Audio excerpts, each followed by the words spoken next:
Hi all welcome back to Sonu Gowda vlogs. ನಾವಿವತ್ತು ಶಾವ್ಗೆ ಬಾತ್ ಹೇಗೆ ಮಾಡೋದು ಅಂತ ನೋಡೋಣ ಬನ್ನಿ. ಇಲ್ಲಿ ಮೊದಲಿಗೆ ನಾನು ತೊಗೋತಿರೋದು ಒಂದು ಆನಿಯನ್, ಹಾಗೆ ಒಂದು ಟೊಮ್ಯಾಟೊ, ಒಂದು ಸ್ವಲ್ಪ ಅಷ್ಟು ಕರಿಬೇವು ಸೊಪ್ಪು ಮತ್ತು ಒಂದು 4-5 ಮೆಣಸಿನ್ಕಾಯಿ, ಹಸಿಮೆಣಸಿನ್ಕಾಯಿನ ತೊಗೋಬೇಕು. ಇವೆಲ್ಲನೂ ಹೀಗೆ ಚೆನ್ನಾಗಿ ಚಾಪ್ ಮಾಡಿ ಇಟ್ಕೋಬೇಕು.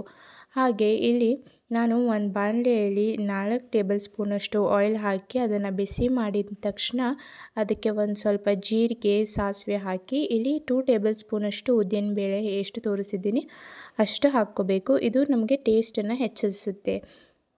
ಇದ್ರ ಜೊತೆ ನೀವು ಕಡಲೆಬೇಳೆನೂ ಸ್ವಲ್ಪ ಹಾಕ್ಕೋಬೋದು, ಆದರೆ ನನಗೆ ಅಷ್ಟೊಂದು ತಿನ್ನೋದಕ್ಕೆ ಇಷ್ಟ ಆಗಲ್ಲ ಅಂತ ನಾನು ಸೇರಿಸಿಲ್ಲ. ನೀವು ತಿಂತೀರಿ ಅಂತ ಅಂದರೆ ನೀವು ಹಾಕ್ಕೋಬೋದು ಅದನ್ನು. ಹಾಗೆ ಇಲ್ಲಿ ನೀವು ನೋಡ್ತಿರ್ಬೋದು, ಈಗ ಕಟ್ ಮಾಡ್ಕೊಂಡಿರುವಂಥ ಸ್ವಲ್ಪ ಕರಿಬೇವನ್ನ ಇದರಲ್ಲಿ ಹಾಕ್ತಿದ್ದೀನಿ. ಅದೆಲ್ಲ ಸ್ವಲ್ಪ ಚಿಟಪಟ ಅಂತ ಸೌಂಡ್ ಬರಬೇಕು. ಆವಾಗಲೇ ಅದು ಚೆನ್ನಾಗಿ ಸ್ವಲ್ಪ ಫ್ರೈ ಆಗಿದೆ ಅಂತ ಅರ್ಥ. ಹಾಗೆ ಉದ್ದಿನಬೇಳೆ ಚೆನ್ನಾಗಿ ಫ್ರೈ ಮಾಡ್ಕೋಬೇಕು. ಅದು ಸ್ವಲ್ಪ ಲೈಟ್ ಬ್ರೌನ್ ಥರ ಬರಬೇಕಾದ್ರೆ ಈಗ ನಾವು ಅದಕ್ಕೆ ಹಸಿಮೆಣಸಿನ್ಕಾಯಿ ಹಾಗೆ ಆನಿಯನ್ನ ಕಟ್ ಮಾಡ್ಕೊಂಡಿರುವಂಥದ್ದು ಹಾಕಿ ಚೆನ್ನಾಗಿ ಮಿಕ್ಸ್ ಮಾಡ್ಕೋಬೇಕು.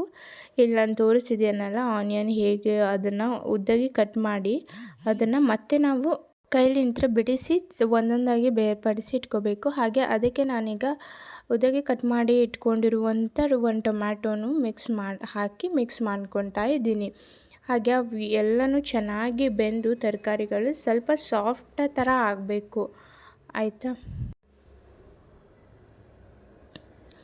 ಹಾಗೆ ಇದಕ್ಕೆ ನಾನಿಲ್ಲಿ 1 ಟೇಬಲ್ ಸ್ಪೂನಷ್ಟು ಅರಿಶಿನ ಪುಡಿನ ಹಾಕ್ಕೊಂಡಿದ್ದೀನಿ. ಹಾಗೆ ರುಚಿಗೆ ತಕ್ಕಷ್ಟು ಉಪ್ಪನ್ನ ಹಾಕಬೇಕು. ಸ್ವಲ್ಪ ಅರಿಶಿನ ಪುಡಿ ಜಾಸ್ತಿನೇ ಹಾಕಬೇಕು, ಯಾಕಂದರೆ ಅದು ಚೆನ್ನಾಗಿ ಶಾವಿಗೆಗೆ ಹಿಡ್ಕೊಳ್ಳೋದಿಲ್ಲ. ನೀವು ಚೂರೇ ಚೂರು ಹಾಕಿದರೆ ಆಮೇಲೆ ಮತ್ತೆ ಶಾವಿಗೆ ಬೆಂದಾದ್ಮೇಲೆ ನೀವು ಸ್ವಲ್ಪ ನೋಡ್ಕೊಂಡು ಹಾಕ್ಕೋಬೇಕಾಗತ್ತೆ. ಆವಾಗ ಅದು ಟೇಸ್ಟ್ ಅಷ್ಟೊಂದು ಚೆನ್ನಾಗಿರಲ್ಲ. ಸೊ ಅದಕ್ಕೆ ಸ್ವಲ್ಪ ಹಾಕೋದ್ರಲ್ಲೇ ಒಂಚೂರು ಜಾಸ್ತಿ ಹಾಕ್ಕೊಳ್ಳಿ. ಅರಿಶಿನ ತಿನ್ನೋದ್ರಿಂದ ಅದೇನು ಹೆಲ್ತಿಗೆ ಎಫೆಕ್ಟ್ ಕೊಡೋದಿಲ್ಲ, ಅದು ಗುಡ್ ಸೈನ್ ಓನ್ಲಿ. ಹಾಗೆ ಇದು ನೋಡ್ತಿರ್ಬೋದು ನೀವು, ತರಕಾರಿಗಳೆಲ್ಲ ಚೆನ್ನಾಗಿ ಬೆಂದು ಸಾಫ್ಟ್ ಆಗಿದ್ದಾವೆ. ಇಲ್ಲಿ ನಾನು 2 ಕಪ್ಪಷ್ಟು ಶಾವಿಗೆನ ತೊಗೊಂಡಿದ್ದೀನಿ. ಈ ಶಾವಿಗೆನ ನಾನೇನು ಹುರ್ಕೊಂಡಿಲ್ಲ. ಕೆಲವೊಬ್ಬರು ಹುರಿದು ಹಾಕ್ಕೋತಾರೆ, ಕೆಲವೊಬ್ಬರು ನೀರಲ್ಲಿ 1-2 ಮಿನಿಟ್ಸ್ ಬಾಯ್ಲ್ ಮಾಡಿ ಹಾಕ್ಕೊಂಡ್ಬಿಡ್ತಾರೆ ಡೈರೆಕ್ಟ್.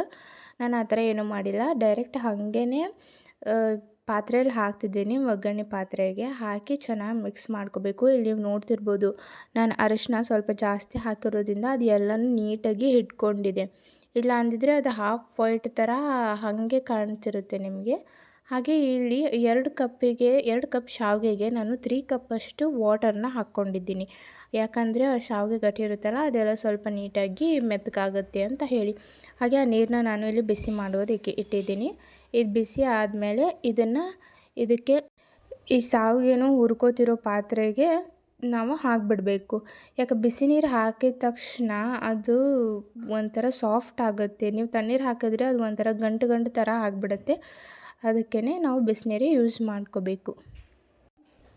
ಇಲ್ಲಿ ಬಿಸಿನೀರು ಹಾಕ್ಕೊಂಡು ಚೆನ್ನಾಗಿ ಅದು ಕುದಿದು ನೀರೆಲ್ಲ ಇಳ್ಕೋಬೇಕು. ಅದಾದಮೇಲೆ ಈಗ ನಾವು ರೆಡಿ ಟು ಟೇಸ್ಟ್. ಈ ಥರ ನಮ್ಮ ಶಾವಿಗೆ ಬಾತ್ ಬಂದಿದೆ ನೋಡಿ. ಐ ಹೋಪ್ ನಿಮ್ಗೆಲ್ರಿಗೂ ಇಷ್ಟ ಆಗುತ್ತೆ ಅಂತ. ತುಂಬ ಚೆನ್ನಾಗಿದೆ. ಉದುರಾಗಿ ಬೇಕಂದರೆ ನೀವು ಸ್ವಲ್ಪ ನೀರು ಕಡಿಮೆ ಇಟ್ಕೊಳ್ಳಿ, ಸ್ವಲ್ಪ ನಾರ್ಮಲ್ ಬೇಕಂದರೆ ನೀರು ಜಾಸ್ತಿ ಇಟ್ಕೊಳ್ಳಿ. Thank you. Subscribe to my channel Sonu Gowda logs.